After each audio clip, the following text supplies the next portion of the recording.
Doc, hindi ako ni-require ng dentist ko ng x-ray before akong kabitan ng dental braces.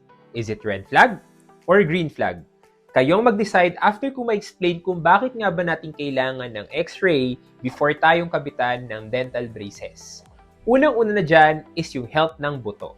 Sa x-ray po kasi natin, may kita natin ang level ng mga buto na magbibigay sa atin ng senyales kung okay bang kabitan ng braces or hindi si patient.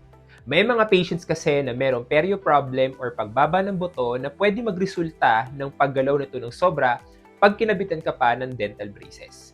Pangalawa, sa x-ray din po natin may kita kung meron tayong mga wisdom tooth na impacted pa, gaya na lamang nito. Meron siyang wisdom tooth na nakatagilid, ibig sabihin, kailangan itong tanggalin or if ever man, pwede siyang tanggalin before, after, or during ng braces treatment, pero sa x-ray lang po siya may kita. Third, may kita rin po natin sa x-ray kung meron pang mga ngipin na kailangan tanggalin at bunutin para before tayong kabitan ng dental braces is healthy yung gagawin natin na treatment plan sa inyo pagdating sa pag-treat ng inyong problema sa mga ngipin. So sa tingin ninyo, is it red flag or green flag na hindi kayo na-require ng x-ray before ng braces?